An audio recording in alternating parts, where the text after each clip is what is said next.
Hello and welcome back to the Radio Podcast. As always, I'm your host, Ryan. Today I'm joined by my lovely cohort of co-hosts, Wyatt. Hello. And Alex. And I'm the Alex. imposter, not him. Hello, hello. All right, well, today... I won't even try to trick you.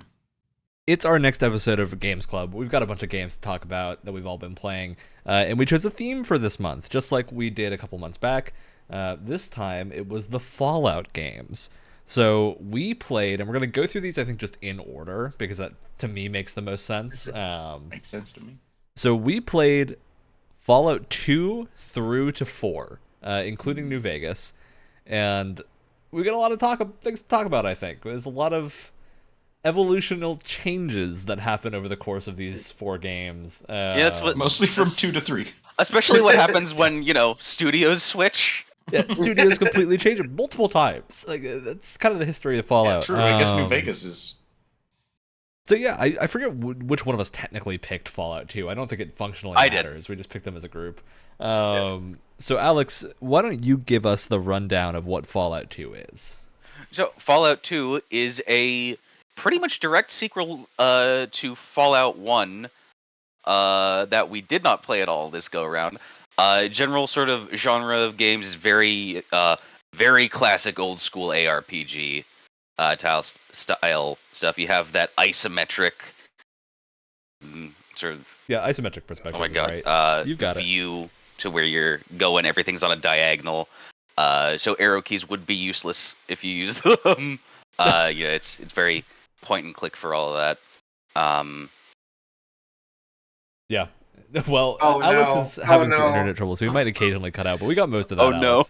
Alex. We got everything up until the last sentence, so we're good. Quick, Alex, get to the summary as quickly as possible. Yeah. Direct sequel from the first game. It takes place a few years after. Your starting village. Instead of starting in a vault, you start in the town of Arroyo, which was established by the protagonist of Fallout 1. Yeah, After they were that's an exiled. interesting thing with this one, because I think this is the only... Although I guess Fallout New Vegas also doesn't presume that you're the vault dweller. Do we start start in a Fallout ditch there. Tactics? Man, we didn't we'll play have to run through Fallout 1 and Tactics at some point as well. We've left those open.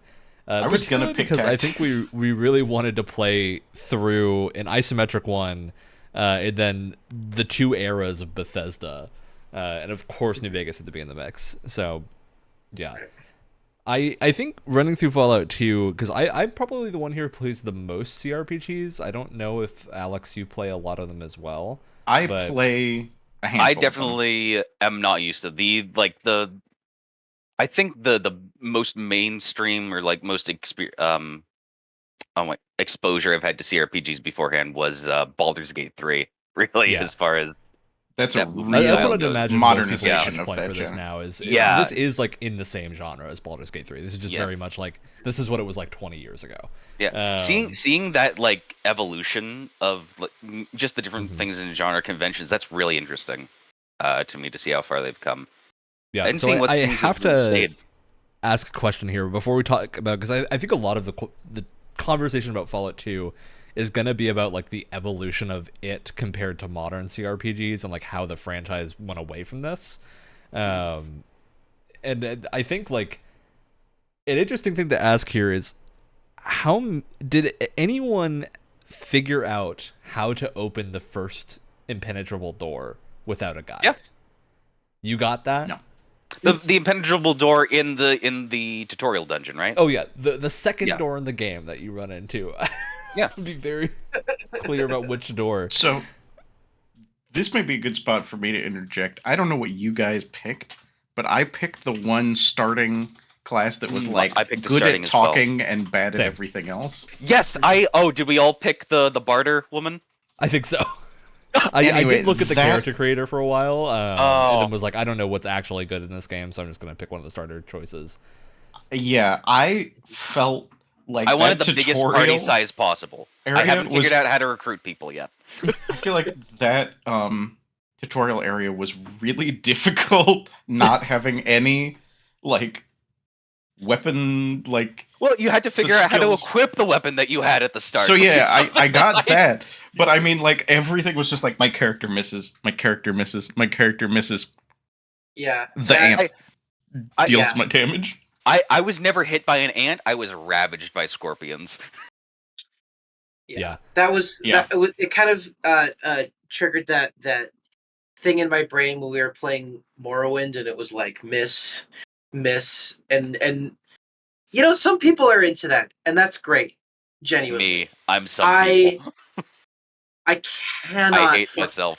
I cannot stand it. And I'm not going to go into the same rant as I did when we played Morrowind, but Mhm. but to summarize, right?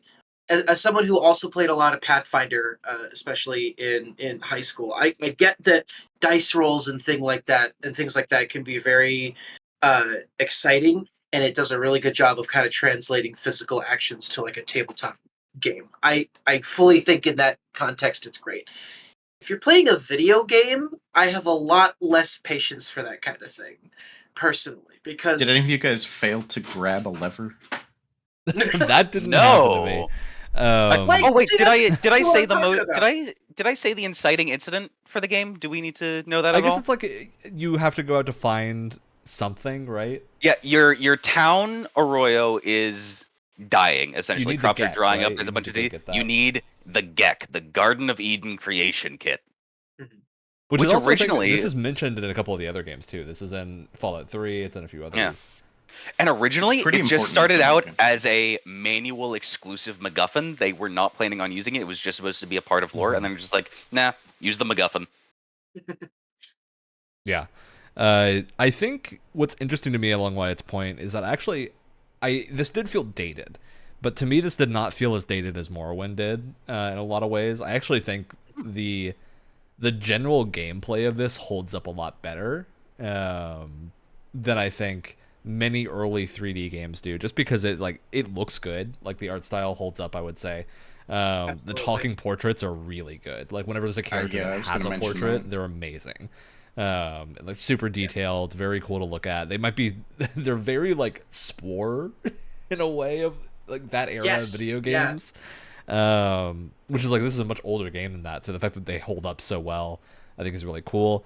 One thing that surprised me is that every town I went to had so much like atmosphere and character to it. Even if it was Oh yeah. fairly basic towns, like Mhm. the first one you go to, I can't remember the name of it off the top of my head because it's been a minute since I played it. But it just like it has I would say with the exception of 4, almost all of the Fallout games that we played had like a pretty significant kind of Western theme to it, and you really feel that in the towns in all 3 of these games. Again, 4 excluded. And Yeah. that even applies to this one. Just the atmosphere and the sense of place is so strong. For sure. I think that's definitely a strength of it. I think the writing generally is okay to good. I wouldn't say it's amazing, at least at the portion of the game we're playing, which is very early. Like, again, we only play the first hour to 2 hours of these games. I still think it beats out some of the other games on this list. Oh, absolutely. We're going to get into that when we talk about Fallout 4, I think. You know what I will say? Can I? One quick thing on the writing that I thought was very interesting is that I felt like this game was way more comfortable with just being outright silly with its premise more so than the other games, and I found that very interesting because the whole reason we did this in the first place was to kind of celebrate the TV show coming out, which I don't know if anyone here has seen the show all the way through. Oh yeah, very goofy in a lot of ways. I would say like embraces the goofiness in a way that like 2 did and maybe 1 did. I don't know. I haven't played 1, but 1 embraces is it. actually much more serious. It's the 1 most is serious in tone. Fascinating. 1 is pretty damn grimdark. Interesting, because this one's very silly, and it embraces it a lot more, like you said, and I find that very interesting. Maybe that's something that the show was really drawing inspiration from, because the show also doesn't always take itself very seriously, which is great. Ryan, you brought up a question before. That's another thing that I'd like to hit on as far as we go with, how dated this game is and differences between this and more current ARPGs or CRPGs. What was the first thing that you guys had to look up? For me, it was what to do with that door. That was the thing that got that me, door. because I had not figured out before that point how to like interact with an object. And more specifically, how to tell like what is interactable. So I'd figured out that like right clicking gives me a cursor that I could click on something with, but I had not figured out like what was interactable. Yeah, because nothing is So- necessarily highlighted in the environment. You just sort of have to Yes. sleuth around. I'd say For me, that's it was the a lot biggest of- like quality of life thing that's missing from modern stuff. Is generally modern things will highlight interactables if you're like over in the area. This won't, so you just have to try and go see if you can do anything with it. I think for me it was a lot of like UI UX related stuff that I had to look. I was like, how does this work? Because it kind of it gives you the information on screen because there's a lot of menus because it's a CRPG, but not really. It doesn't really go into exact detail on how these things work together, if that makes sense. They kind of give you all the pieces, but at least for me, I was having a hard time kind of fitting everything together. I was as well. I was going back and forth between the copy of the manual that the install gives you. From Game Pass. I think that's probably what would have helped, is reading the manual, because it's from the era of manual games. Isn't as helpful as I would like. Yeah. Really? Yeah. I completely forgot the manual, actually. Oop, goodbye. Hello? I might try without my camera for a bit, see if that keeps me in longer. Yeah. But the first thing that I had to look up was how to sleep. Oh, right. I don't think I ever got to a point that sleeping mattered. Yeah. I did that to heal after getting out of the tutorial dungeon. Oh, I just went was back like, and I talked don't to want the to use these doctor potions dude later. every time I got injured. There's a doctor dude? Yeah, in the town. Yeah. He's the crazy shaman man who like. And then he gives you a quest which basically requires you to go back to him 5 or 6 times to actually complete the quest. Yep. A Fallout staple. Yeah, you have to go kill some like radiated plants right outside that like his tent. How did I get to the next town and miss him? I thought I looked at every tent. Great question. There's also a dog that you could rescue. I did rescue the dog, yeah. Wow, I don't know how you rescued the dog and didn't find him. Different tents, I guess. Very funny. Yeah, I mean, I guess that's a cool thing about these types of games is there tends to be a lot to discover. I think this is one of like, I was really impressed by how well the art style holds up. I think it actually looks generally pretty good for being a 1998 game. Like, I think it holds up extremely well. There's bits and pieces that don't, but like most of it I think does work really well. Yeah, I think my one thing, I really like the art style overall, especially like the character design and whatnot. I think the one thing that I struggled with occasionally was like when a wall or something was in the way, and then like you could still see your with the character isometric with the vision little type stuff. Yeah, yeah. I think in a modern game, cutaways to see. Which yeah, I think in a modern game that would be like legitimately 3D, they would have a better way of cutting through the wall. Well, Baldur's Gate 3 does that, but you can pan around. You can change your viewpoint.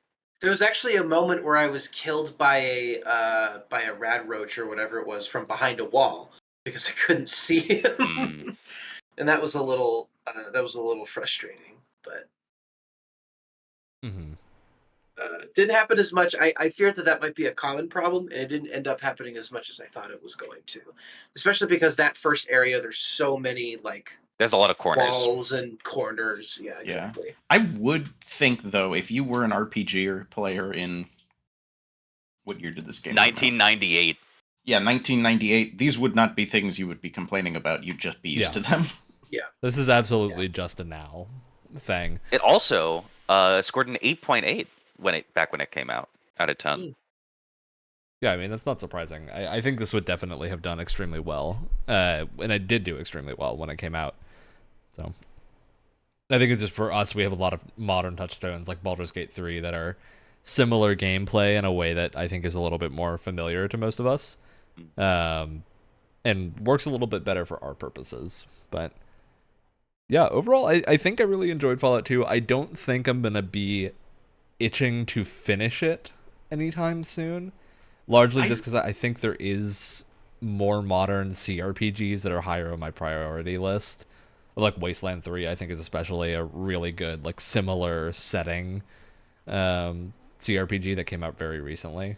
So Yeah, I think these like a lot of these artificial die throws that happen behind the scenes, especially when they're as aggressive as they are here and in things like Morrowind, they really like just turn me off of the entire and at least this experience. tells you the percentage. Like you're Yeah, upgrading it gives in you, percentages, so it's very and I will clear what say, is happening. and I will say with the isometric view, it isn't as like frustrating as it is with Morrowind, where you're literally right in front of someone and you're constantly swinging a sword or whatever it is that you're doing. But it's still a system that I think a lot of people do like, and I totally understand that. For me, I find it very frustrating, Mm. and I think it's just one of those things that isn't for me. Yeah, I get that. I also think there's a few things that are pretty clunky here. Like navigating your options in combat is a little bit finicky, just because you have to like hit physical buttons on the screen, basically. Yeah, Which is there's cute. there's Which is a cute. Which there's is a cute lot at of menu first. work. It's cute it's- at first, but it is Yeah. not fast enough to get you through combat quickly. It's very slow. Curious if there were keybinds that I was just missing or something for that. But Well, I will say I do prefer this combat system over something like Baldur's Gate, the original Baldur's Gate, just because I'm much more of a fan of turn-based, and I think the action points here work really well at making things move quickly, but not real time. Baldur's Gate, which I really like, definitely goes quicker, but I much prefer a turn-based than a real-time with pause, personally. Yeah. And I think it's hard to know because we only played the first 2 hours if combat ever gets more advanced than what we were seeing.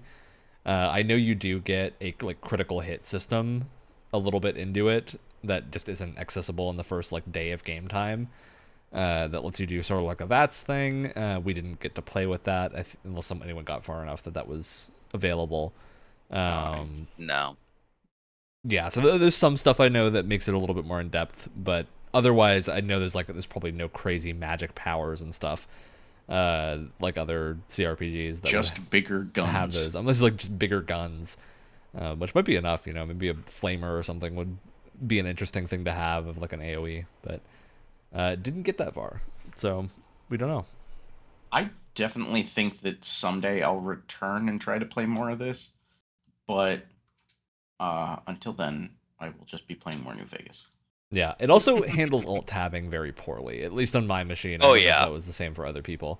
Oh yeah, it didn't close it outright. I thought it did, but it was hidden in the task manager that it was still going on. Yeah, it And this hides issue itself in just- task manager, so you can't tab back into it, which is very strange. And this issue persists no matter what developer we're working with here. Or issues similar to this, I ended up modding, which specifically to fix alt tabbing. Well, not specific. It came with some mod pack I was using, and I was like, oh, thank God. All right. Anything else about Fallout 2 we want to talk about before we move on? This and every other Fallout game will get this out of the way. The adorable intros for each one. They're fantastic. 2's is really good. It's really solid. We got who was the announcer for this? Great question, Alex. I don't think I have an answer for you.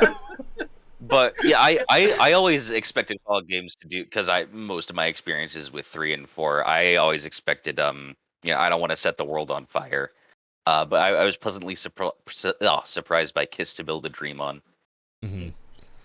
All right, let's move on and talk about Fallout 3, which surprisingly, I have at least thoughts. Oh, you have thoughts? Oh, okay.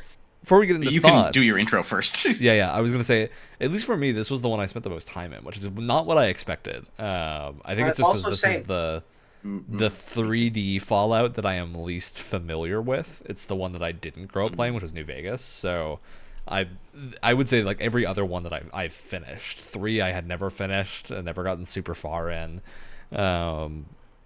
And honestly, I think 3's pretty good still.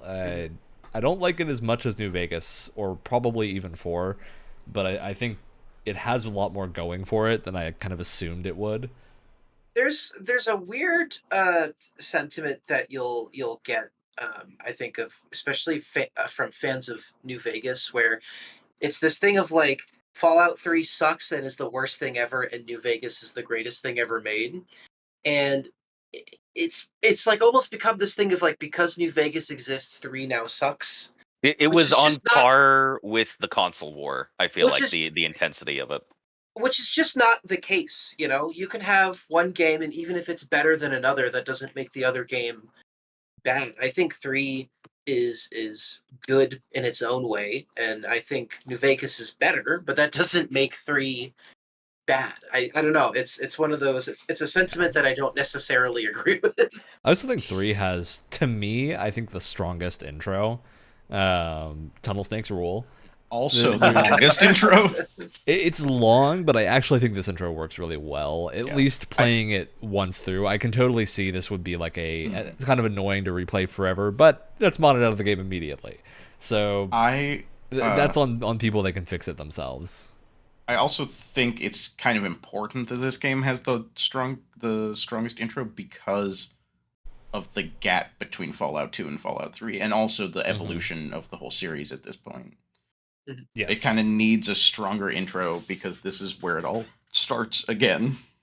Yeah, and you can tell that they went back to Vault Dweller too, in a not super experimenty vault, largely regular, I would say. I think it's a control vault, isn't it? It's a control vault with a very controlling overseer. Sure, but there's I a don't lot know of if it's control like vaults fully that a are weird. control, but it feels like a control vault. 76 is a control vault too, but they still released everybody way early.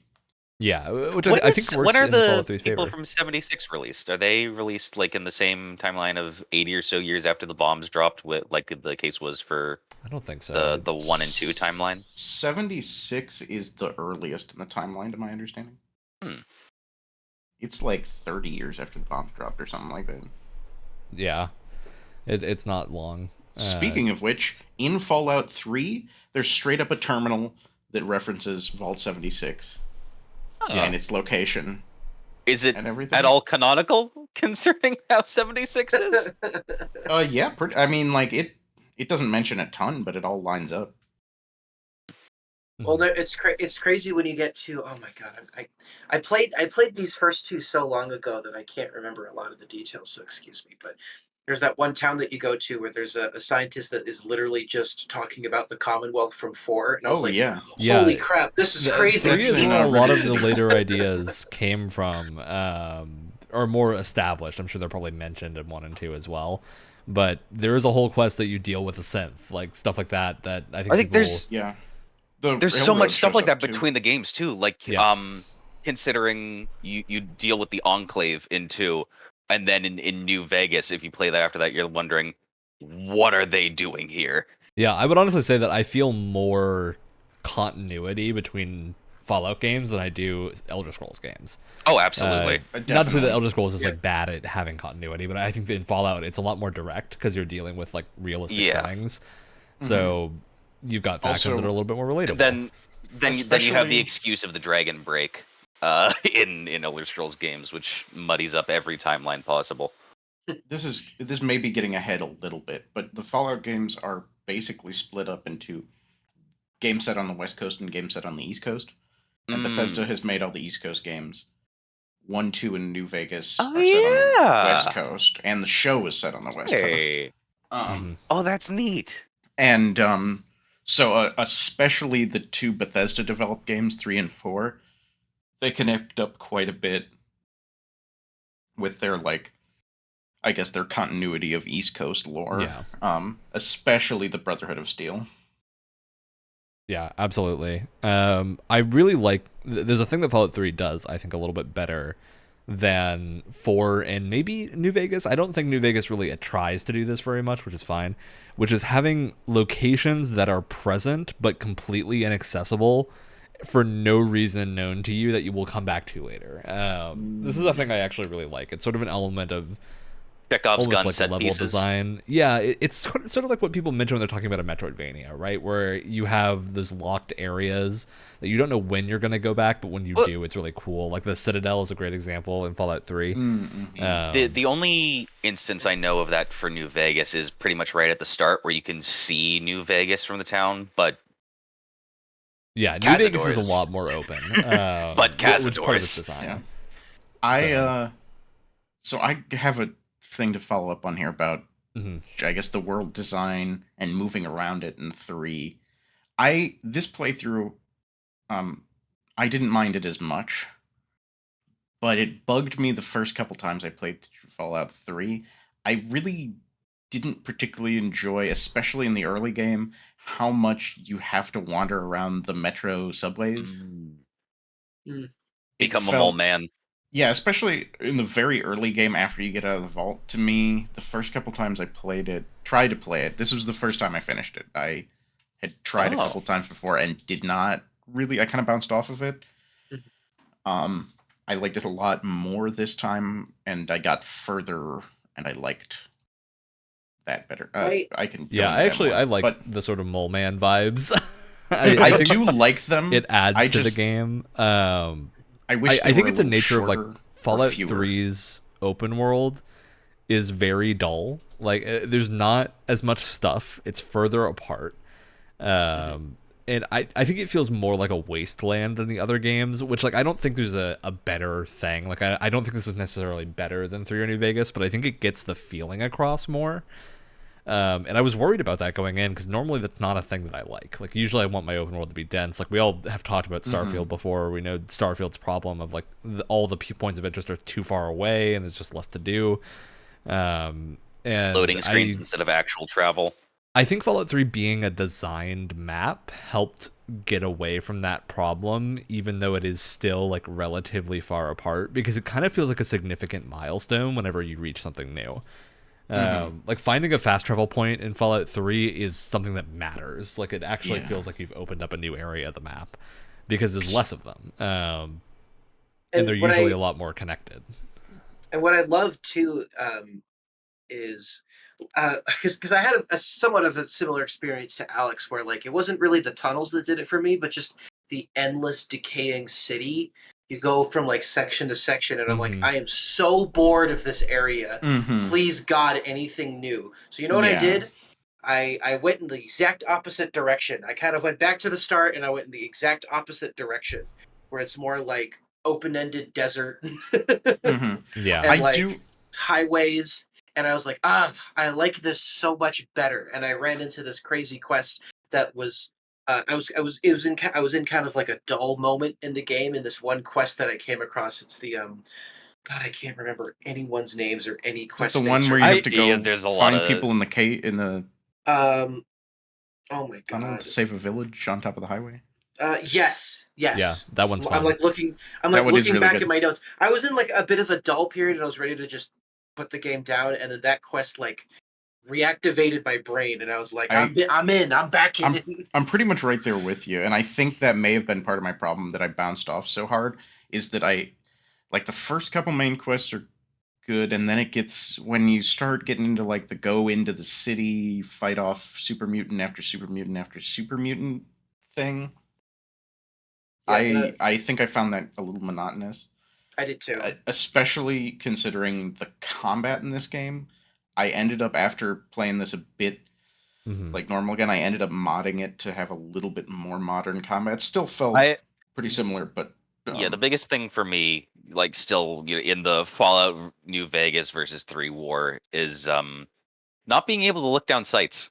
Oh Yeah. yes. And I'll specify when I was playing these, I went and intentionally, because I've played all 3 of these games modded before, intentionally went no mods for all of this to kind of get a perspective of what the games themselves were fully like.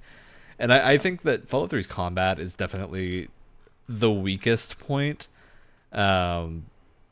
I don't know that it impacted me that much, because what I wound up doing here was actually just turning the difficulty down so that the combat mattered less and I was less involved in it, because I hit a point where like I was actually playing on hard for most of the start, and then turned it down after a while because it was fun to deal with like the resource scarcity and whatnot for a while, but then it kind of becomes monotonous. It's sort of like the survival game problem of eventually you don't want to deal with running out of bullets constantly being a problem. And I hit that point, I would say, about like 10 hours in, which is, again, much more than we usually play for these games. Yeah. But I was having a fun time with this. So I definitely tried to make sure I played all these games without mods first, but then after my time was up with that, I went, yeah, I'm modding the crap out of this. Yeah, which is the reason I say it is that, like, I think Fallout 3 has many mods that make that much better. But I also want to be specific and say that I don't think we're knocking Fallout 3 for not having great combat, because it's from an era where a lot of games didn't have great combat. Yeah, I'm knocking really, it a little. I've really we're knocking enjoyed it the a story. bit, right? But it's not. I don't think it's. If the reason you don't want to play Fallout 3 is you're worried about the combat, I wouldn't let that stop you, right? I've really enjoyed the story for different reasons. For every game except for. Mm-hmm. My problem with the combat, like yes, like aiming down sights isn't great.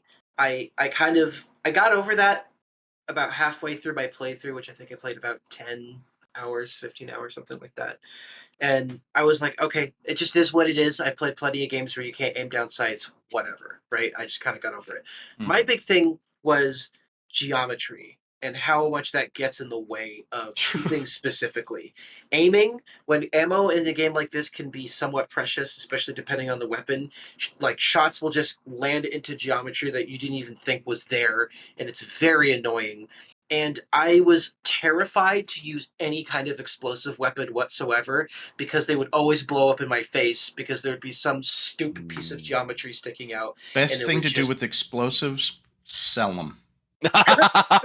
And it sucks because I like using explosive weapons in games. I like seeing things explode, and I just didn't want to use any of them because it felt like almost every single time either enemies would run right at you, and so what's the point, because they're going to be right in your grill the whole time, or if they were far enough away, it always felt like there was like a tiny tree branch sticking out or something, and it would always explode in my face, and it was super annoying. Yeah, I wound up using frag grenades a lot in my playthrough, but I typically always use them through VATS. I don't think I ever threw more than like one or two of them manually. And also, like, throwing art for throwables and grenades and stuff felt bizarre and it's not strange. It's very unclear too. And there's also, it's super unclear whether an explosive is going to hit you or not. Even if it, like, there's no geometry that gets in the way or anything, you shoot it out somewhere. I still felt like there were many times where I'm like, I'm far enough away, this is fine, and then it would, like, take 2/3 of my health. Yeah, especially the radius of some of the better explosives. It was hard to clock. Not that I needed like a UI to tell me how big the like explosion radius is, but for some reason I just had a hard time gauging whether I was in the blast zone or not, which got very frustrating. Especially because a lot of the dungeons that you do are very like closed in corridors and stuff like that. So it just makes I feel like it makes explosives even less useful than they already are in some ways. Yeah. That makes sense. All right, I think something we haven't really talked about aside from the one that Wyatt mentioned is the quests here. I think are generally very well done. Some of them are very simple, but I think usually they were quite fun. And typically had pretty good writing. I think you can definitely tell there were a lot of different writers on this game. Some different quests, and the quality varies. I would say more than most other Fallout games, but generally, I think I was pretty positively surprised by a lot of stuff. I would say there's a couple of quests or quest lines that just like come to an end that I ran into that I was just like, oh, that's okay. That's just it. Move on. Okay. It'd be like, save these people. And I assumed that there was going to be more. And then I was like, oh, okay, cool. Saved. Got some caps. Moving right along. Yeah. The problem with like a lot of Bethesda's writing is that they always have really neat ideas for quests, but their dialogue always comes across a little bit stiff. And it also varies on game and which writer is writing a quest There in that there can moment. be a lot of lacking follow through. Yeah, well, and the quest that we were talking about, great setup, right? It's are we talking about quest spoilers here, or are we kind of? I mean, this is a side quest in a Fallout 3. I think we're fine. Okay, it starts off as like, oh, we have to protect this small town that's up on a destroyed bit of highway, and then it quickly turns into, oh, I'm in the middle of a vampire cult. What? Yeah. And the setups for these quests are always like really out there once you kind of figure out what's going on. But I always feel like a little bit more time to kind of explore the idea of like how, and they do a little bit, but again, I wanted more of like how this guy convinces people that they're vampires, or this is Fallout. There's a bunch of radiated people out there. Maybe they are vampires. Well, we talk about that. There's several instances throughout all the Fallout games, and I'm including like 1 and 2 now at this point, though less knowledge on 1, where supernatural aspects have been like heavily alluded to, if not loosely confirmed. You have like all the deep ones in Fallout 3 and 4, and those like eldritch entities. You have not telekinesis, telepathy in Fallout 2. From the There's that whole side character in Fallout 4. I can't think of his name right now. the guy, the old guy with the crown, the family thing, right? Yeah. There was one other quest that I thought was really cool, which was this is even less on the quest, because I don't know that I actually finished it, but more on the setup for this, which is again something we're talking about of like Bethesda tends to do really good setups, which is there's a settlement that you can find that is a bunch of escaped slaves from the various factions in Fallout 3. And they're like, when you get in, they don't let you in until you convince them that you're not going to harm anyone inside. And when you do go in, they like lock the door behind you. And so my like thought going in was, I'm going to get shot here, and this is going to turn into a gunfight. But as you go through, you learn the reason they do that is so that in case there's someone that comes and tries to like grab them, they can make sure that they're not found out. And so you talk to everyone in this, and they're all have like different reasons for what they're doing, but it's very interesting to go through and like see Bethesda with that caliber of setup, and it's really fun. Yeah, it was a really cool little town, and I know it would connect to the like slaving town in 3 that I didn't do much with. Going back to the vampire quest, right? Really good setup. The payoff was nuts to me because this whole quest starts with you're delivering a letter for Lucy, I think her name is. You're delivering it for one of the characters in Megaton.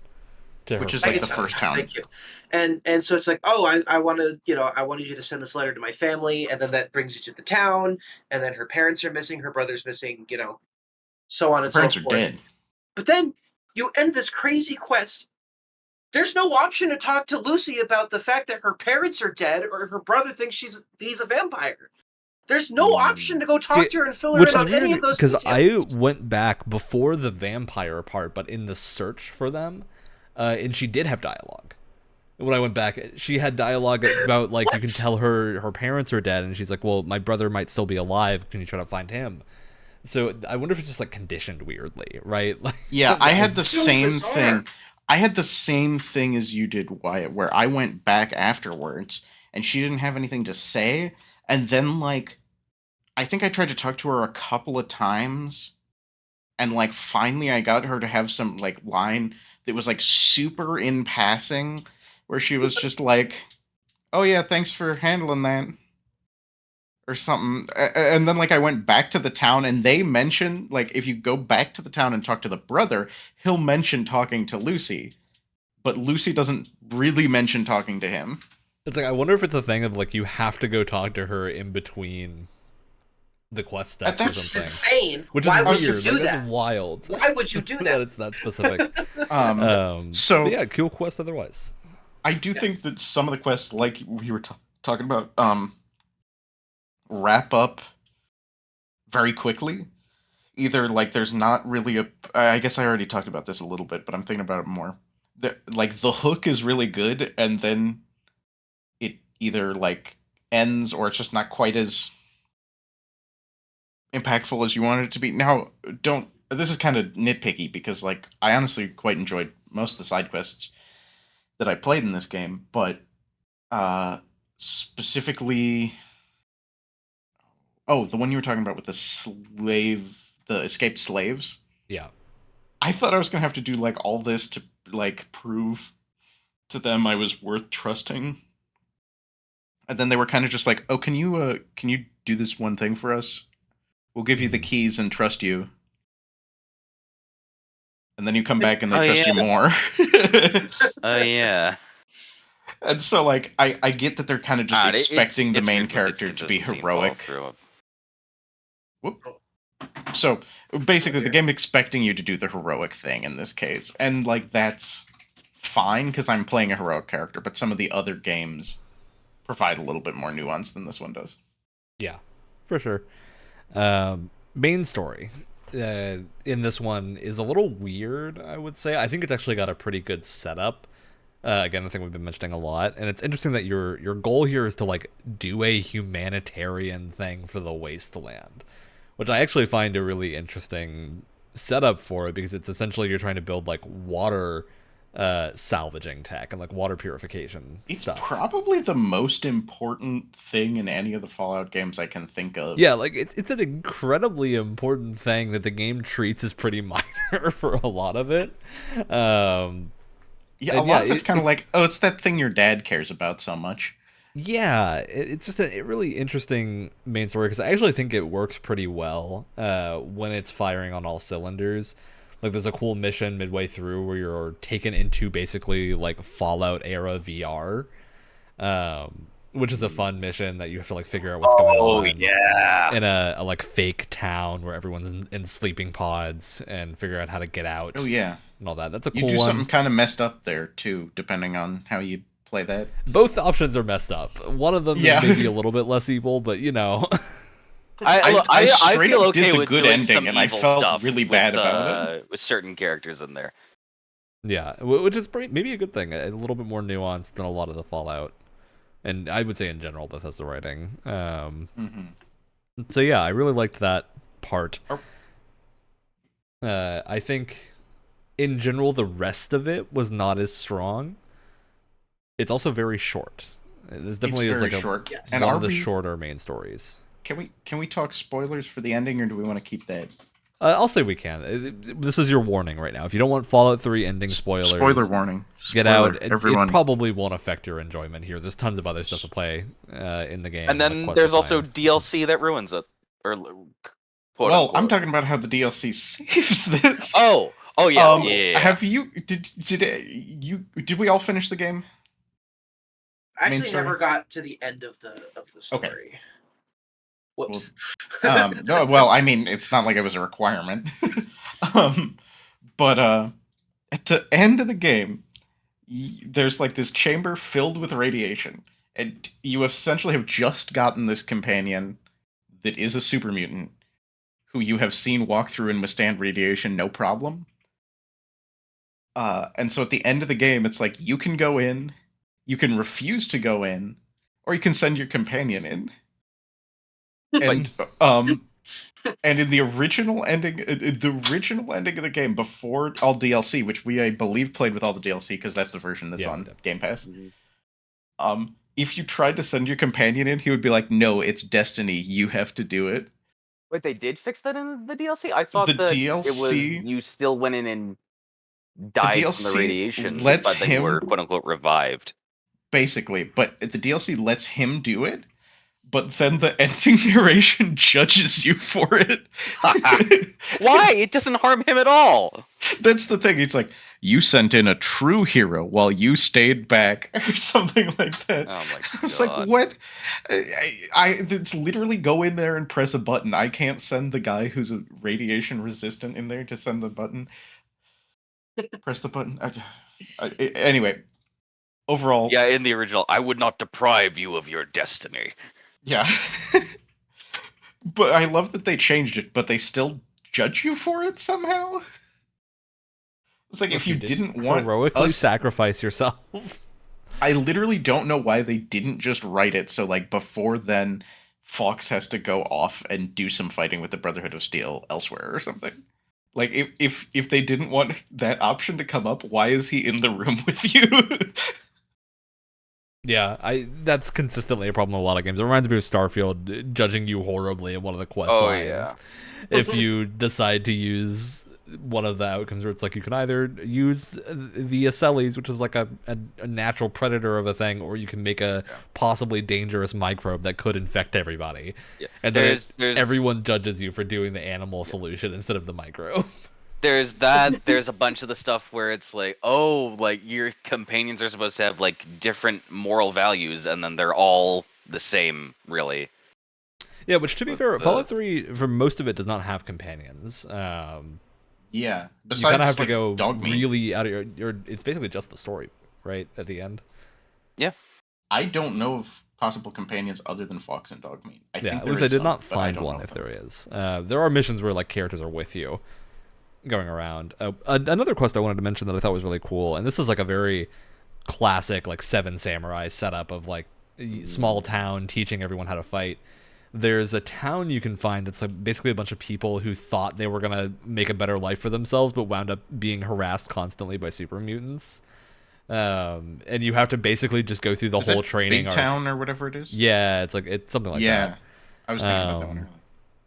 And you have to go through this whole arc of like training everyone there, and it's a fun little concept for a quest. That I think like Fallout 3 typically has pretty simple concepts, but they work well and they're clear. Like it's something I think a lot of the time got missed in Fallout 4.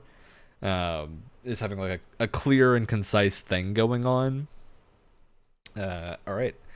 Any other thoughts on Fallout 3? Like gameplay wise, were people really liking this one? Was this less fun for folks? A small detail that I really liked. I weirdly really liked the repair mechanic. It's did very too. simple, Yeah. but it gives a use to repeat weapons that you pick up that aren't just like, oh, I guess I just got to sell this or drop it to make more space in my storage, which was I kind think of the nice. fact that it's simple is really nice. It's kind of self-explanatory. There's you don't need to find a workbench. You don't need to tell what parts are what. It's do I have a duplicate item? I can scrap it and fix my one that I have that's better. So I haven't played any of the older Fallouts before, right? Only just Fallout 4 in comparison to, Elder Scrolls and that kind of thing. One thing that I was really surprised by just the gameplay in general is how much it has. Like, I wouldn't call it a full-on survival game at all, but it has these very light survival kind of mechanics put in that are very unobtrusive, but are things that really keep you engaged in the gameplay loop. I really like the idea of like, you get to drink water out of like faucets and stuff to heal, but it also gives you radiation, so you have to find a way to keep your radiation down. Like healing individual limbs with stim packs and stuff like that, repairing weapons. It's very light survival mechanics, but I think it adds a lot of flavor to it that makes it feel very different than Elder Scrolls or other Bethesda Wyatt, games. So did you know you can also drink water out of the toilet? I did. Yeah, I did it many you times. can and you should. Yeah. I had a moment here, a real Bethesda moment, and I don't know this at this point. I had modded it, but I don't believe this was the mod causing it. You can never really know, but so I believe in base game there is a survival mode. There's at least one in New Vegas, and I was playing Tale of Two Wastelands, which just ports everything into the New Vegas engine. So anyway, we'll say there's a survival mode for 3, at least the way I was playing it. At one point, my character got the dehydrated condition from survival mode, despite me not playing in survival mode. And I didn't know what this condition was. And it got worse. And it got worse. And it got worse. And when it gets all the way bad, you just drop dead. Yeah, you die. And I had after 3 days. saved very recently. No. And so I was like running God, I have around multiple desperately saves. drinking. I did, but this one, like, I was like, I really just don't want to do this again because, like, it wasn't even that bad. I was just like, I had unloaded my inventory. I was like totally over encumbered, and I sold a bunch of stuff and everything. And I was just like, but part of it too was like, I'm dehydrated. All I need to do is drink water. I have so much water. I'm in Megaton where you can easily get water. And I was drinking water and drinking water and drinking water, and still I would drop dead What? all the time. That's because it doesn't count drinking water against dehydration if you have survival mode off. What? So eventually I figured Oh. out, let me just turn survival mode on, drink like a gallon of water, turn it off, and I never had a problem again. Mhm. Now you just stay quenched for eternity. Yeah. Did anyone try the DLCs for this? I think I wound up not doing any of them. I didn't get to any of them yet. I did a couple. I did the Pit, which I really liked. Though, well, I don't want to get too much in my review of the Pit. I like the Pit. I played Operation Anchorage or whatever. Mm-hmm. And that is straight up what if Fallout was an FPS? And the shooting is really not that good in Fallout 3. And I was playing that modded so that the shooting was better. I really just wanted the winterized T-51B power armor, and I got that. But by the way, I did want to point out, as someone who's never played 3 or New Vegas before and has only played 4, when I learned how power armor works and that it's just regular armor, I did a full belly laugh. It was so funny because I didn't know that power armor in older games was just treated like normal armor, and it looks so small and dinky in comparison. Yeah, visually, when you get to 4, it's hilarious. It's great. Another fun fact about that: glasses take up your helmet slot in 3 in New Vegas, so you can't wear power armor helmet and glasses at the same time. which sucks if you're like me and you chose the little perk that made you need to have glasses. Oh my god, that's right. They don't make prescription power armor lenses. No, I'm just imagining you without a power armor helmet running around in glasses instead, and that's very funny. Yeah, I think actually like power armor being taking up an armor slot, I'll be honest. Actually, and 2 is the first time we ever see power armor. It didn't exist in 1. Really? Yeah. It's on the cover of 1. Is it? Am I just complete? Are you starting false facts, Alex? Yep, I absolutely am. I'm being stupid. You might not. I don't know. You might not be able to wear it in 1. That might be the case. What was the? I just remember being surprised that the Enclave had access to power armor. Yeah, it's. I think the Enclave. Not to get too deep into lore here, but the Enclave is the only ones who have new power armor after the war, I believe. Right. Well, one of the only groups. They have fresh, brand spanking new power armor that they're cranking out that didn't exist before the war. Yeah. I think Fallout 3 is the one I'm actually most likely to continue playing, just because I have been enjoying it a lot, and I continued playing, and I want to do the DLCs and stuff before I move on, because I think it's been really interesting going through and playing a Bethesda game that I have not played a lot before. Because even with all the problems we've mentioned, I think Bethesda still, at this point, has that magic of really being the only first-person RPGs in town that are well-produced and highly, high quality for the most part. Yeah, there's something special about Fallout 3 that I had not played before, and I'm having a lot of fun with. Okay. So you can wear power armor in Fallout 1. What was I thinking of? I can't be that wrong about something. It's your continual frustration. Stupid. It's your continual frustration of mechs not being in Starfield. Yeah, that's what was biting you back. Okay, so any other thoughts on Fallout 3 before we move on to Fallout New Vegas? I do have one final comment that's going kind of way back in topic. Visually, the game can be a little bit gray and green, sort of muddy, but I do also really like a lot of the visuals of the Capital Wasteland because it looks so bombed out, and just it makes sense that if a rival foreign power was to attack the U.S., that Washington, D.C., the capital, would get horribly bombed. Yeah, I think that's the reason why I'm largely okay with the capital being really pretty empty in this game. There's not very much to do in the capital area itself, outside of the few towns and whatnot, but generally those are out of the way. They're not in the central areas, and there's relatively little in the central spaces. So I think that works to its advantage here, just because of the setting, the story of it, and they probably at the time could not make a large city like they do with Boston in Fallout 4 that's a lot more explorable. So I think it worked well for this. I think that's also why those metro segments exist, literally just to like hide loading the chunks of the city. For sure. Okay, Wyatt, you had something? I did, and then I forgot. Great. Did you like Fallout 3? I did. Great. Let's move on to New Vegas. And yeah, I think our opinions about New Vegas are probably going to be relatively unsurprising. At least for me, it is. Yeah, it is. I think very hard to argue that it isn't the best Fallout game. I think the improvements over 3 are really good because they're primarily stuff like you can ADS. The FPS portions just feel a little bit better here.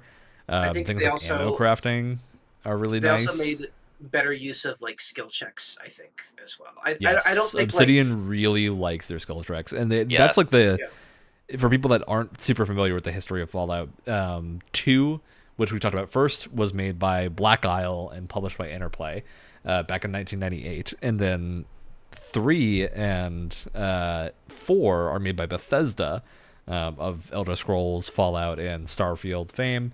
Interplay went kaput, and Bethesda a while back, right? And Fallout went to Bethesda. But New Vegas was licensed out to Obsidian Entertainment, which is now known for like Pillars of Eternity and Avowed coming out soon, and a lot of their other like well-written RPGs like Pentiment is excellent. So I'd argue they're known for New Vegas, but yeah, I mean that's their big thing is like New Vegas, but yeah, New Vegas is great. It's extremely well written. I think it has the most interesting setup. Oh, the Outer Worlds as well.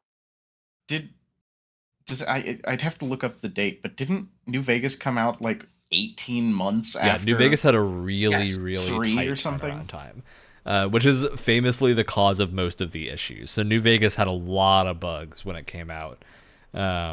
Many of which were fixed over time with DLCs, but it was the one that launched in the roughest state of the games that we're talking about. But yeah, the main story is, I would say, really good here. There's a lot of variation. You're not a vault dweller, so you're kind of writing your own space here as to what's going on. It's got a strong intro, but I would say not as strong as Fallout 3 in terms of like setting up characters, but really good at just getting you out in the world to do stuff. It's really intriguing, and it's a lot faster than Fallout 3. Because New Vegas really doesn't have like, when you leave, you are not immediately on a mission to go do something. You're sort of figuring out what's going on. Which I think works really well. Maybe you're not on a mission. I want revenge.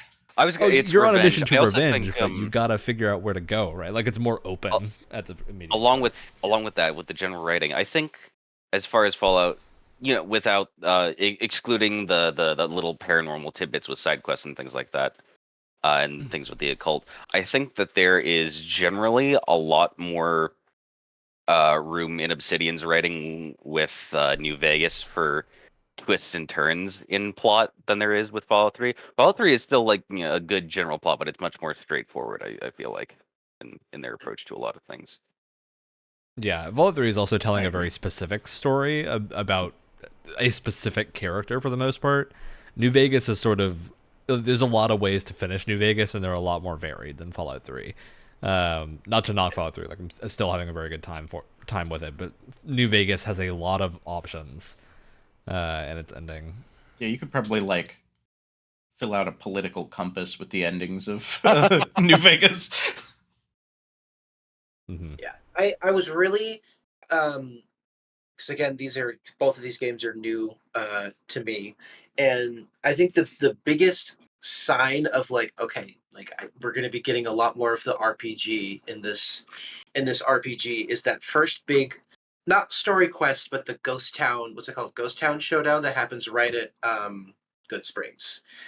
That was kind of the sign for me of like, okay, we're going to be getting a lot more skill checks. We're going to be getting a lot more like kind of multifaceted sort of stuff going on. That quest is so much fun, where you have to like save this one runner from the powder gangers, and you have to talk to these different people and try and set up this town for an attack, and you have to see how much support you can get.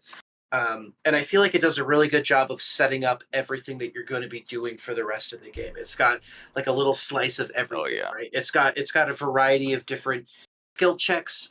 It also requires a lot of like talking to people. It's got combat in there. It's got like multiple, it's like optional objectives, multiple ways to approach it. An extended hidden tutorial, pretty much. Yeah, no, it's really, really well done. And I love that they're also encouraging you, like, hey, you're probably not going to have all of the points for these skill checks right away. So it's kind of up to you whether you have the patience of like, whatever, I don't need Easy Pete's dynamite, or you can strike off on your own for a bit and then level up enough to have those skill checks and come back later. It's got like a little bit of everything that you're going to be experiencing in the rest of the game. It's really, really well done. and kind of highlights the differences between it and 3. It also starts not fully, but it starts to pepper some like lore in there. Like what else is going on in the world. Also, if you're listening to the radio, you know what else is going on in the world. Oh, which I do. You mentioned the radio, which means I now do have to go give a shout out to 3Dog from Fallout 3 that we didn't mention, but is the best radio host. Best? Oh, better than Mr. New Vegas? I like Mr. New Vegas. 3Dog is the GOAT. Okay, well, what about Tabitha then? After some asshole killed 3Dog. Back to New Vegas, though. Yeah, I really liked playing through New Vegas again. This is the one that I've played, I would say, the most out of all of them before. I've seen most of the endings and whatnot. I think New Vegas has really good factions in a way that, like, the Enclave and the Brotherhood of Steel are iconic and interesting, but I think throwing in things like Caesar's Legion and the NCR and whatnot, the way that Obsidian writes them is super interesting. Caesar as a character is fascinating in a way that we typically don't get in Fallout games, is like having a really strong single person to look at. Everyone knows DLC like Mr. House is super cool. The DLC for New Vegas is also super good. Right, you forgot the most important faction of all, the Kings.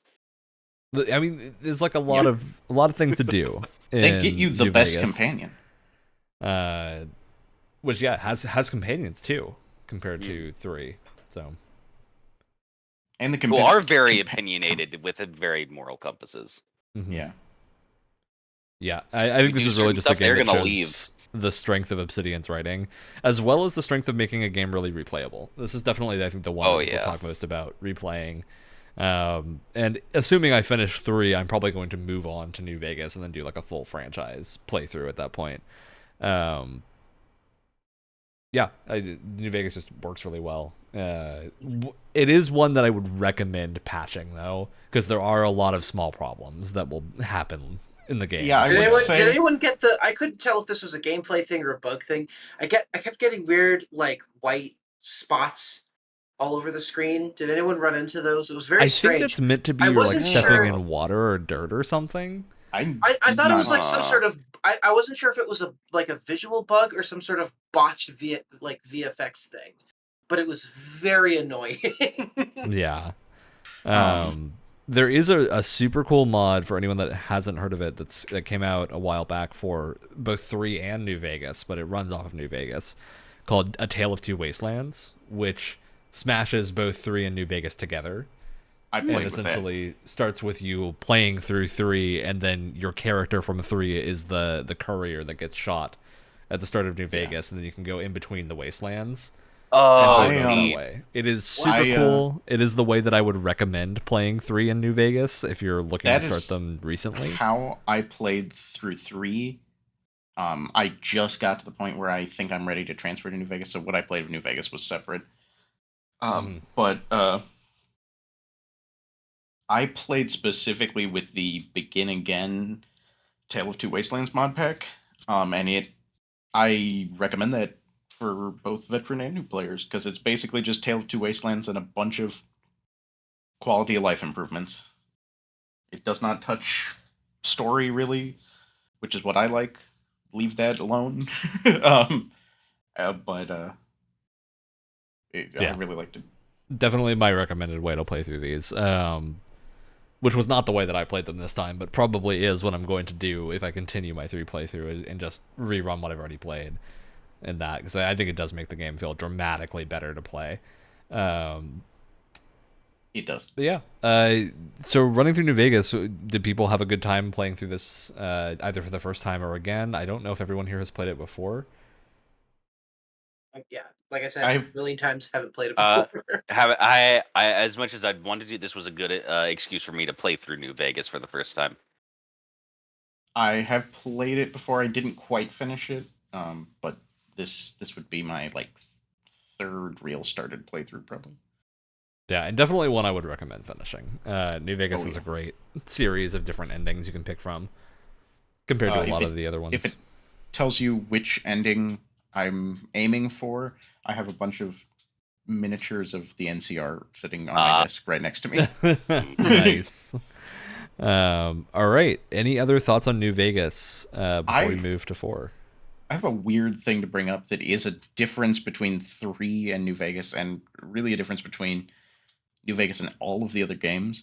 In New Vegas, NPCs care about the faction you got your armor from, essentially. Like if it's if it's an armor set that has like a gang or a group's logo on it, NPCs are then going to assume you are from that faction, which I think is really interesting. I'm not social stealth. I kind of see how it's could be a little bit annoying, because sometimes you pick up good armor and then you're like, but it's Caesar's Legion armor or whatever, but it's the faction I don't want to be, and now everyone's gonna hate me kind of thing. See, that was always a self-inflicted thing for me in any game. Even if I liked the look of a piece of armor and it had good stats, if it was like part of a faction that I didn't feel like my character was a part of, I wouldn't wear it anyway. So I'm nice kind of in that actual boat. Mechanic. I'm kind of in that boat too, but it also makes it interesting that it can be used for like a social stealth kind of thing. You want to be liked by a faction? Well, walk right past them wearing their armor and they won't care. It's interesting that hasn't really been like, at least as far as I'm aware, it's not something that's really been like used in anything since, and I always found that kind of I believe Bethesda in Starfield did do a couple of quests that involve disguises, but they're not as dynamic. It's not it's not like an open world dynamic thing. It's specific scenarios. Very tacked on. Yeah, I do think it works really well in 3. Also, we didn't mention the open world of 3. I think the Strip is a really good open world. New Vegas. It's super dense. It's very small. I think it is the smallest Fallout map, and it's very, very packed with stuff. I'd say whereas 3 is very large and spread apart, New Vegas is dense and very full of stuff. But it works because New Vegas is themed around that. It's very much, you're pushing in towards the Strip area where everything's very crowded. Yeah, it's definitely the closer you get to the center, the more crowded it is. It's kind of the starting point for why there's so many factions, and it's like all these people that hate each other inside of a giant pressure cooker. Yes. and they just all want to tear each other's throats out. And right in the middle, Las Vegas. Yeah, the one spot with resources and things to do, which works really well. I think it's a good setup.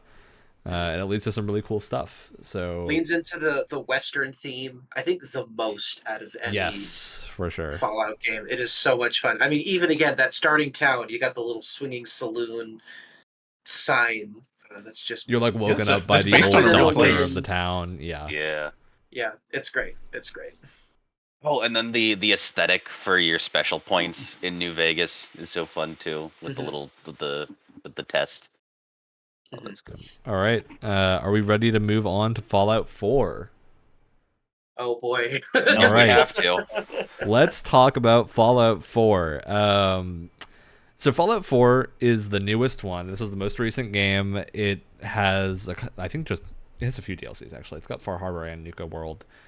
It's one that I think all of us have played before this. I don't think any of us had not played for. And it's a bit divisive, I would say. I think a lot of people like 4. I like 4 enough, but I do think the story has more serious issues than any of the other Fallout games. And they do like openly detract from the game. I think there's a lot of problems that got introduced in 4 that are not great. It's got a lot of systems that are a little extraneous, like the settlement building thing is a really cool part of, like, I'm a huge fan of town building in any game. But I think Fallout 4 just has like not enough to it to really justify settlement building being such a big part of the game. I do wonder if the shooting does feel there, pretty good. Yeah. I do wonder if the solution to settlements, I was thinking about this, is like you have all these settlements, you're trying to connect them all together. I'm like, just have it be one quest. You're trying to like rebuild your old hometown, right? And just have it be centered in one location. And I wonder if that would have kind of benefited. Yeah, like I'm almost imagining more of like a if they wanted to do this whole like interconnected wasteland idea, the way I would do it would be more through doing like when you find people that you help around the world that don't have a place to stay or something, you can send them to an area and they just like hang out there as an NPC that can defend it, and maybe you can customize the areas a bit, and then like the full building is reserved for your hometown and stuff. Build out Diamond City or a settlement like outside of it, and then deal with the repercussions of having overpopulation. Honestly, like, I think they were just too ambitious. God. I think they were too ambitious with settlement building to the point where it goes from a fun like side activity to a really annoying thing that you have to do pretty frequently. It's also doesn't control great either. So much of the DLCs. Yes. Oh, yeah, no, being down on ground level for placing the parts was abysmal when I first got. I don't think you 4. can do this in 4. I might be wrong. I played a lot of 76 in here as well. At least in 76, you can like click a button and you just get a free camera that floats wherever you want. I think 4 has like a version of it that you can do. It's it's not quite as free. Yeah. Yeah, it's locked on a plane that you're moving it around. But as you were saying, Ryan, like the shooting is better. I think it feels a lot more. I think it feels a lot more natural. There's a lot more impact involved. I still think the aiming is kind of hit and miss. Sometimes it's like I clearly shot this guy in the face or whatever, and he's not reacting one bit. You get a lot of people clipped into walls, or I was playing a little bit of everything to kind of refresh my brain, and someone got like clipped in like elevator doors and stuff. So it's still, not great. Oh yeah, I played back. I still have the base version of Fallout 4 on my PlayStation. I forgot how many quests broke for me when I originally went back to play it. I think for me, the highlight of 4, there's one thing to me that 4 does better than the others. I love the Commonwealth. I love the design. I love the atmosphere. I think it strikes a perfect balance of like, this is still a very like messed up post-nuclear war area, but they're allowed to get very there's still a lot of color involved, and I think there's so many interesting, just cool looking scenery throughout the whole map, and it's by far my favorite game to just walk around and take in the atmosphere. Maybe it's just because it's a little bit closer to home for me. Not I don't live in Boston, but I've been to Boston plenty of times, and I live somewhat near it, so it's maybe a little bit more reminiscent of what I'm used to. Yeah, same for me. Of like, it's cool to see a familiar area realized in the way that it is. And yeah, I think the open world here is really good. I like the ideas of like the radiation sea that you can go into. That's the bigger, like completely irradiated zone that you can explore. Yeah, I like soft map boundaries like that. That's always fun. I think that's really fun. I think some of the companions are really enjoyable. They're not as detailed as New Vegas, but they can be fun to have around. I really dislike the dialogue system in 4 we'll compared to every other game. We're going to talk about that a lot in a little Biggest flaw. So I think like refocusing us, we should first of all mention we've talked about the intros of all the other Fallout games. Let's talk about 4's, because I think 4's introduction is the start of the problems, which is that 4. Yeah. I think what they were going for here is like an inversion of Fallout 3, where instead of playing the child, you're playing the parent. But the issue with that is you're really locked into being a specific person, more so than the others. Like every other Fallout game has an assumption that you can be any type of character. Like you're from the same spot, like you'll be from Vault 101 or whatever, but you can like choose how your character is going to act a lot more freely. Here there is a like, first of all, impending time pressure immediately. And that's what really gets me with Fallout 4 is that it's actively because then you're hurting sidetracked itself. so much. Yes, because like you are doing something that is like time pressure related to a degree, and not actually, like this is the kind of twist of Fallout 4 is it's not actually time pressure related at all, but you go out and you're like trying to find your child after your spouse has been murdered, and you're going into the wasteland, and your whole like journey is about finding this child. But of course we're gonna get into spoilers about Fallout 4 here, I think, pretty unequivocally, because I think all of us have played the game most of the way through before. If not, we're aware of the stuff enough to know any twists that we could talk about, pretty much. Yeah. So I think we're gonna get into that. So if you don't want to hear full spoilers, this is probably the time to check out. I think like condensing recommendations for Fallout 4 is it's a good game. It's just not. It maybe doesn't hit the highs of the other games. It has a lot of. I definitely think combat feels the best out of the games. Yeah. Other stuff is a downgrade. It is a fun open world shooter with some very light RPG sprinklings in there. Yeah. And a story that is. The story starts off fairly strong. The middle is fairly good. Yeah, my thing is I think the start is the unravel. weakest point, because it is a start that is like, if this were a first-person shooter or something, like a direct first-person shooter and not an open-world RPG, I would be more into it. Like, I think the setup of you going to try to save your child is a perfectly good setup. I think it just doesn't work in a like character-based RPG like this. There's a lot of stuff that Bethesda was doing, especially with Skyrim and Fallout 4 in that era, where they were really, really simplifying down a lot of the RPG mechanics and making them more first-person shootery. I think want to get that's a huge issue with this. Is that like the intro locks you into a specific character, and what locks you in even more is the dialogue choices. Because this really falls into the 4 dialogue choices that is constantly memed out as like, yes, but funny, yes, but I'm reluctant and don't want to do it, or no, but actually yes. And then like the sarcastic information line. It's like, and you never get accurate dialogue to what your choices are because they're so vague.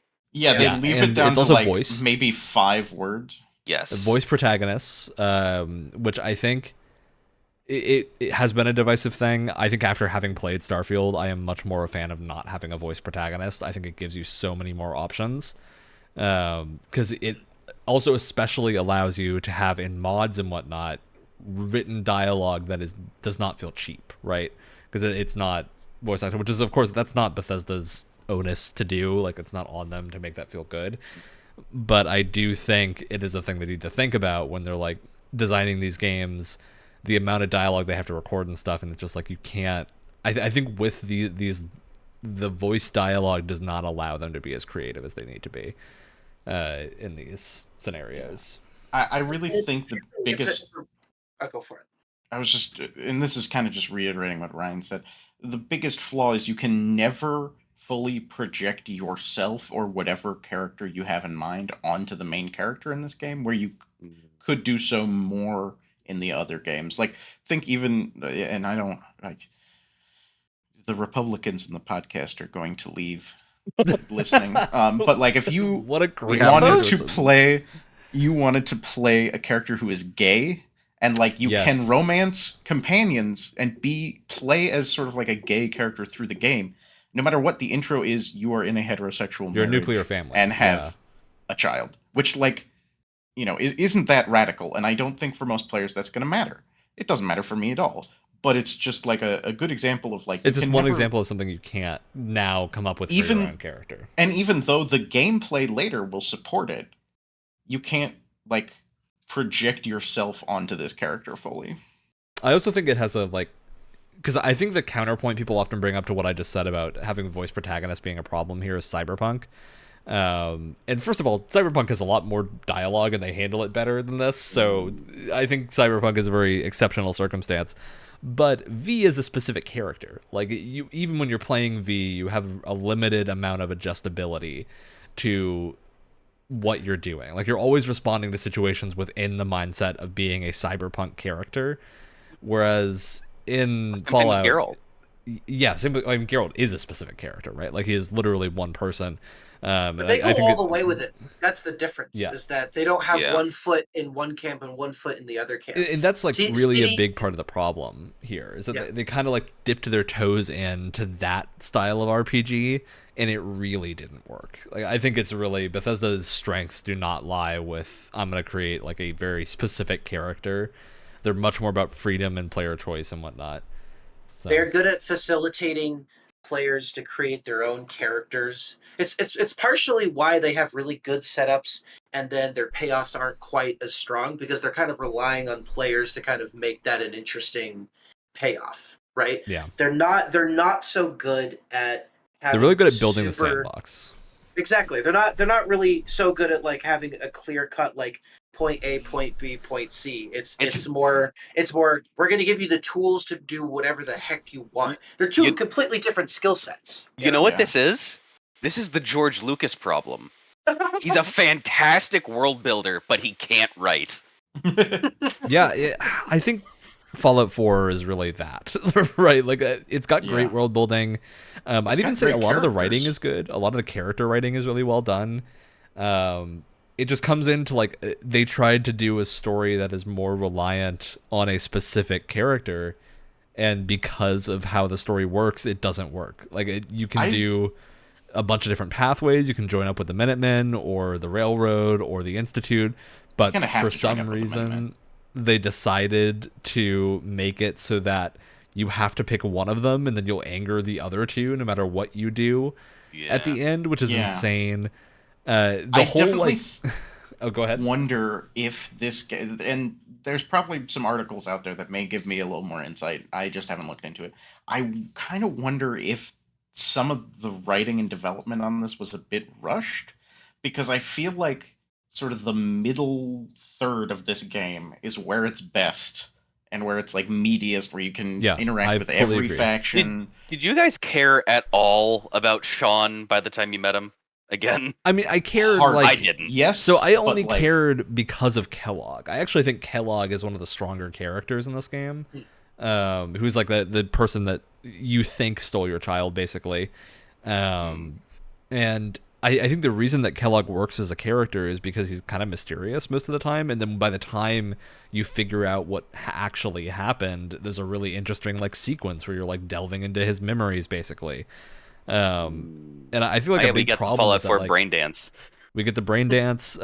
Kellogg is like unequivocally dies very quickly afterwards. There's no way to not have him die there. So that you immediately lose one of the most interesting characters, which is always a problem in a game where you are struggling to have those characters be present, because the main story has basically no other characters. Yeah, I'll be honest, my first playthrough, I didn't even know he had dialogue when you run into him, because the room before it gives you a fat man, if I remember right. Yep. So you can walk out and make him blow up in one hit. Yep. Mm-hmm. It's actually an interesting and fun boss fight, and there's a little bit of interesting dialogue. Posthumously. But I guess they decided it was going to be too hard, so they gave you a fat man if you wanted to take that. But like, compare that to Fallout 3 and New Vegas, where you often have options to talk your way out of a fight before it even starts. Especially because like when that boss fight ends, Kellogg is like, I don't actually disagree with anything that you're doing. I'm just like, this is the most contrived I don't hate that situation. Kellogg, no matter what, is like, well, I'm just the kind of guy who will kill you for money, and so I don't disagree with you, but I'm going to kill you for money now. So, like, I don't hate that, but it is it is a big departure from I think it's mostly just the previous games, where because I don't have a problem with Kellogg, that being Kellogg's role in the story, but the issue that I have is there is just no other strong like antagonist to then point to, right? Because you're supposed to have the Shadow Institute for most of it, but the Institute is like this non-factor for most of the campaign. They're never like a looming threat that actually has a presence in the game until you meet them. Yes, really. And then when you finally meet them, they're basically just a bunch of nerdy geeks, but are for some reason incapable of curing Sean, who is actually older than you now, is cancer, and that becomes a huge problem. And then basically, the ending is the thing I have the most problems with, where Fallout 4 like really forces you to choose a side and not have any option of working together for certain scenarios, especially with like factions like the Minutemen and Railroad, where it would have made sense. It's essentially like a forced choice, like you had with 3 with Tenpenny Tower, but it does not work as well. I would say, like, in stark contrast, the previous game that people loved is New Vegas, where literally, like, the ending does make you pick a side. However, there's a lot of factions. It's so fun. There's a war you can go through. Yeah, but there's a lot of factions that you can take with you, depending on the side. Like, if you have encountered... Your choices matter. Yeah, like, it's not a problem if the faction choice makes sense, right? But there's a real problem where, like, one of the things that can happen is you can become the leader of the Institute, but then have no option to make a peaceful solution with anyone, which is just really strange. And that's what I mean, like, in New Vegas, we'll take, for example, the Brotherhood of Steel and the NCR, who, in the beginning of the game, don't like each other, and in fact, the Brotherhood is, like, hardly in that game, and they're in hiding. You can encounter them, talk to them, and then by the end of the game, you can convince them, like, hey guys, I'm going into this big old fight. It's the NCR, which I know you guys don't like, and Caesar's Legion, which I know you like less. Why don't you come help? And then you get the NCR ending, but also the Brotherhood was there with you, and you get a slightly different variation of the ending, where in this case it's like, you know, you either have to be fully Brotherhood or fully Railroad or fully Minutemen or anything like that. There's not as much nuance. Oh, speaking of weird things you can't project your character on and lack of nuance too, wild that the DLC makes you be a raider. The Nuka World DLC. Nuka World DLC is bizarre.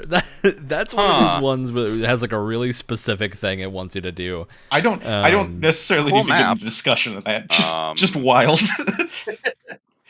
Yeah, I didn't play Nuka World. I will mention the opinion of Far Harbor, which is the second DLC, is actually much higher. Great.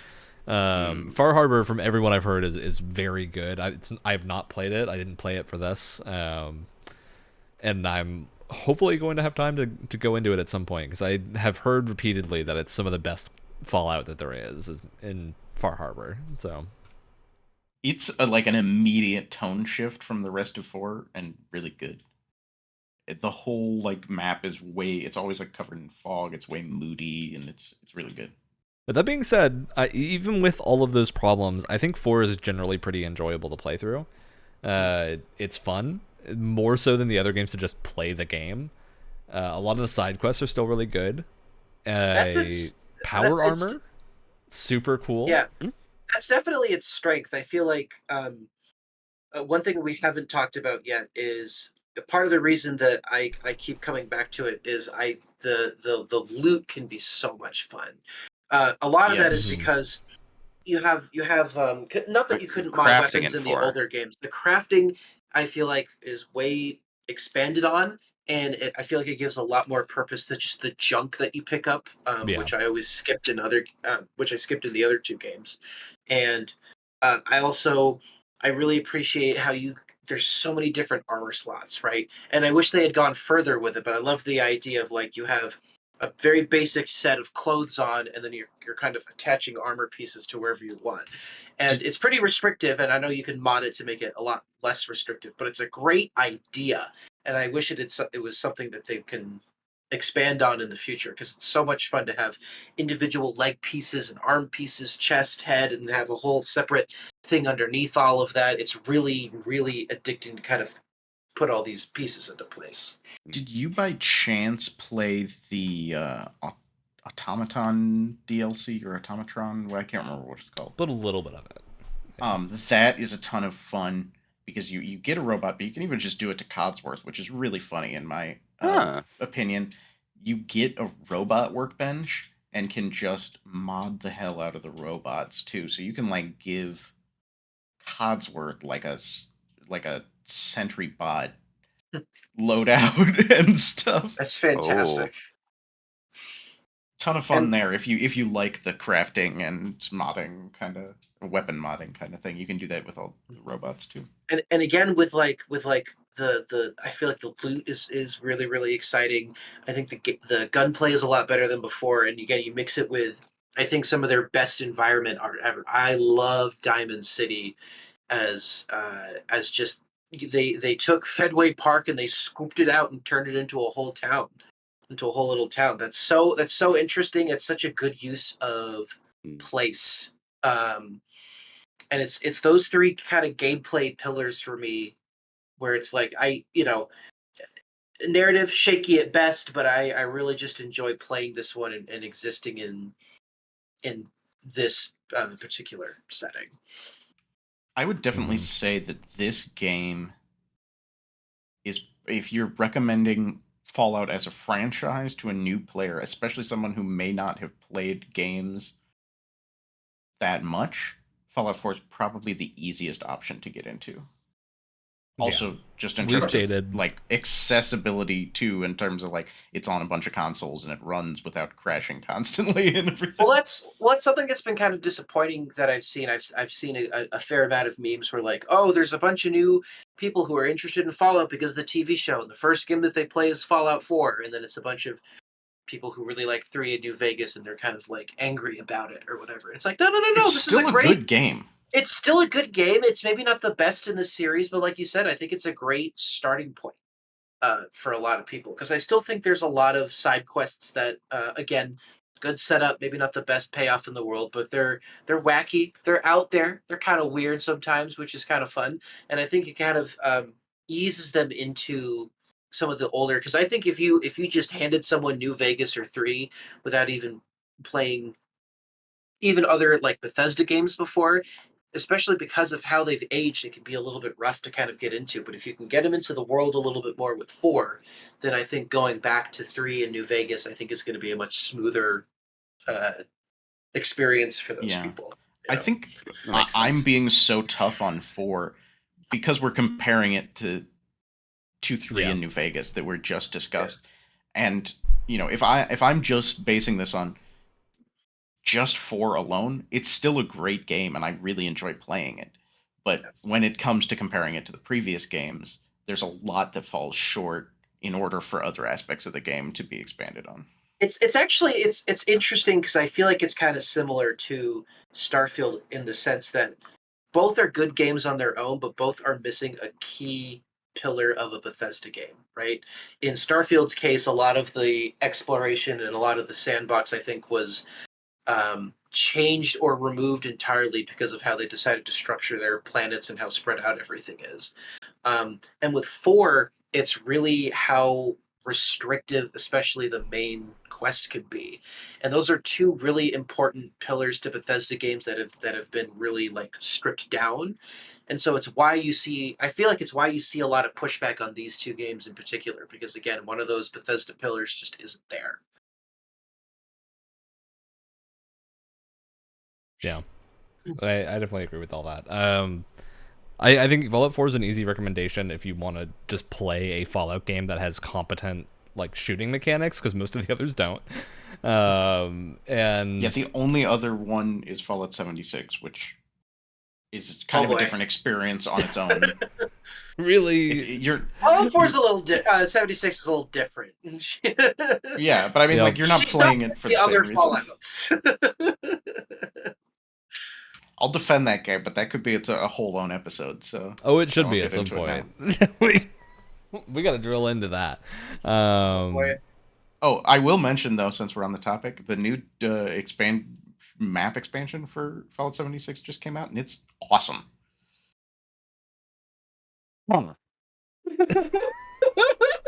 Well, you've got an option to make us play it if you want to. If you really want to do that to us. Have you guys already played it? No, That's we the did that for a problem. separate reason. We did it for a separate Okay. reason. It was not related to Games Club. And we did not have a good time. But to be fair, we played it many months I'm ago, not in about a to couple years. defend. I'm not about No. to defend the state this game was in at launch, or Well, even we like played within it- we like played a it- year or two after launch. I I'm just will saying say right We played now. it at the Post- Wasteland update. Yeah, I think that's I'm why not we going went to play defend it because at that of the point. Wasteland update. Where the game is now, I think it's a good game. It definitely took a while to get there, and I'm glad that I did not play it during that time. Yeah. Fair enough. But back to Fallout 4. Any other thoughts that we want to mention? I think the main complaint is pretty easy to distill down just to like the main story writing and the intro to the game and just the start of the character stuff, which you can ignore fully. It's just weird that you have to ignore it if you want to move on. Well, and imagine the kind of culture clash that you get from going from New Vegas to this, where because of how restrictive the dialogue system is, I feel like skill checks, they're not gone, but they feel so vacant in comparison. Yeah, they don't work well. There's lockpicking, I feel there's like- hacking. Those are the two that you're gonna find like 90% of the time. In Sometimes a dialogue, charisma check, and that's it. I feel like the dialogue checks that are there are like 9 times out of 10 just going to be how many caps are you paying to get past this guy or get Yeah. an item from this guy or something. For sure. Okay, that sounds like everything on Fallout 4, which brings us to the end of our Fallout discussion, unless there's final thoughts. So I'll open it up with, is any of these games that people think they're going to continue playing right now? And that they're going to keep doing? Yes. all Right of them. now, no, but I want to. There's so many other games. That's always Yeah. the problem. I'm Yeah. in a slightly similar situation where I think I definitely, I've never finished 4 before, and I feel like I want to go back and finish 4. And I think I'm definitely hooked on New Vegas enough to finish that for sure. I think for now I've had my fill of 3, and I really enjoyed that. But I think again I have to prioritize because there are so many things coming out. I'm still catching up on Steam Next Fest demos, and there's a new season of Deep Rock out, so I'm trying to chip at that as well. There's so many things happening right now, you know. Absolutely. Yeah, I'll probably. Yeah, I think I'm gonna end up finishing 3 and playing the DLC, and then probably moving on to 4, because I never played the DLC for 4. So I beat 3 after modding it to be Tale of Two Wastelands Begin Again mod. And I played some of the DLC. I don't know if I have too much interest in doing more, so I think I'm going to take a little bit of a break, but I think pretty soon I will start up New Vegas within that same save and play through that game and hopefully finish it. What I would love is Bethesda put Fallout 3 on Switch. That'd be pretty fun. Put Well, a they 3 can in hardly New get it Vegas to. If it They even can hardly get run. it to run on PC. Same with Oblivion. Stick it on Switch. Oh dear God. That would be kind of awesome. Hey, I would play But- so much of that. All right. Well, that's the end of the Fallout portion, which brings us to, first of all, we got to announce the next set of games that we all Aha. picked. So I'll kick us off with I'm going to make everyone play Another Crab's Treasure, which is an indie Souls-like that came out pretty recently. Definitely interested in that. Themed around crabs. I gotta do another Souls like. Okay. Yeah, Brian's until you giving us like them, crabs. we're gonna keep forcing these on you, Wyatt. Exposure There's therapy. just a lot of them. There's a lot of them on Game Pass. I'm quickly realizing just how many of them there are. We have plenty more options. We can keep doing this. Oh dear God. Nothing wrong with this genre, just not my thing. Just gonna throw that out. What there is your again. thing, Wyatt? What's your thing?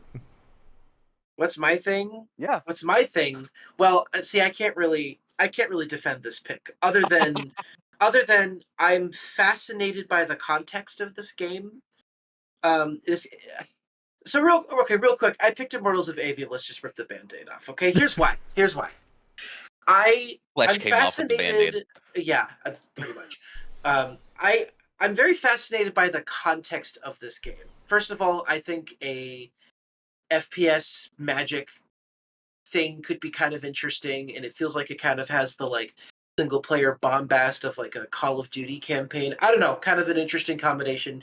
Interested to see how that works out. But also, I want to know if this is a game that, if it had not come out in one of the greatest years in modern video game history, if it had had more of a time to shine in the spotlight, because it didn't even get it. It was walking up to the spotlight, and then it was thoroughly pushed aside by everything else that had come out last year. So I'm genuinely curious if this had come out in 2021, 2017, or whatever, or even this year, would it have maybe caught people's attention more, or is it really just not that good? Curious. Yeah, I'm excited to find out. Alex or Alex, which one of you is ready? Pick the real Alex, not the imposter. Okay. Thank you for that. I pick. My pick's kind of weird because I don't know a ton about this game, but it's a Medieval Dynasty. I'm not really sure this game's going to be good, but I'm just really curious what it's like. Hey, I'm that's kind of as always good a a reason fan- as any to try something out for this I'm show. kind of always a fan of like the monotonous tedium of like being totally immersed in a setting. So I'm thinking that's what this is going to be. We'll find out. Looking forward to it. I think it's multiplayer too. Maybe. I honestly Okay. have no idea. We'll find out. Alex, what's your pick?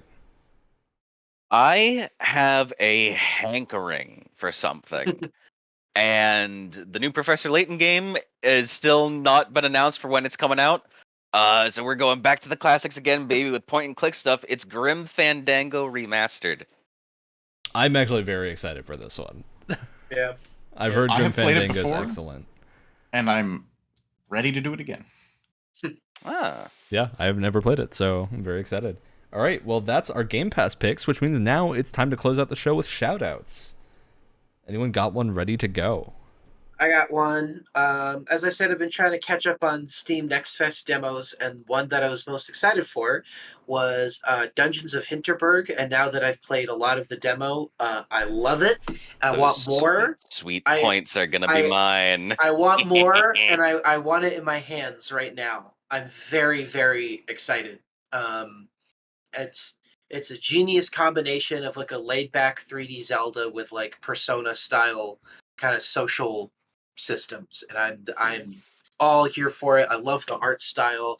The characters have been really cute so far. The music has been great. I love the setting. I'm so here for it. I'm so excited.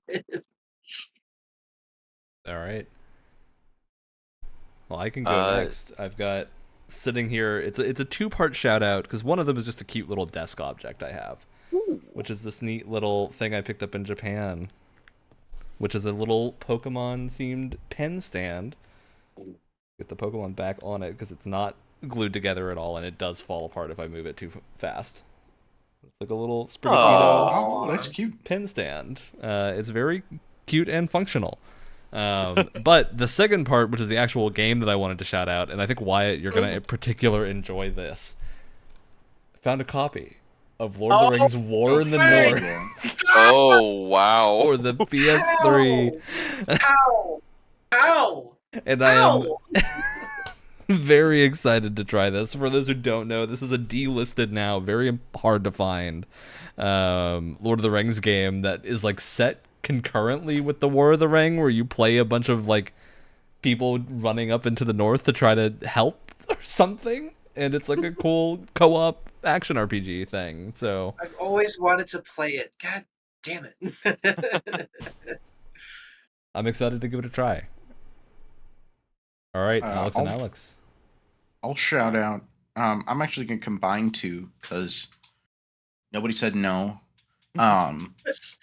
I'll just say a shout out to, Free RPG Day was yesterday, and I had fun at my local game store. I did a painting competition, and I won. Painted up Nice. a Very good. dire troll miniature in under 2 hours. That was a ton of fun. And while on the topic of RPGs, shout out to rolling 18d10 twice last night. Oh yeah. That fight was supposed to be hard. Oh, it was embarrassing for me. Oops. Mr. 3 My nat level ones in 2 a row. Oops, my level 2 utility spell did like 90 damage. Look, read your party spell list when you're in a setting that has a lot of lava sitting around and you're planning to throw hard monsters in the mix. I wasn't even realizing that till I was like, okay, I want to teleport this guy away. Away has lava, doesn't it? We really went from level 12 to 13 in one session. Wild. Look, you're fighting the final boss soon, so... Dear God. All right, Alex, you're the last one left. Yeah. Well, since Alex already did the D&D campaign, I'll shout out that along with my internet troubles with my very scrunkily setup I have here currently, shout out to the Wine Spectator magazine that I'm using as a mouse pad.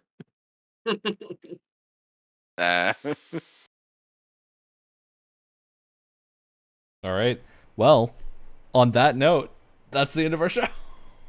As always, Tuesdays, typically around 7 p.m. Pacific time on the podcast platform of your choice, YouTube and Twitch. We'll see you next week for a regular episode. And now I'm going to take the absolute fattest nap you've ever seen. I think this late at night, it's just called going to bed. That's why it's a fat nap.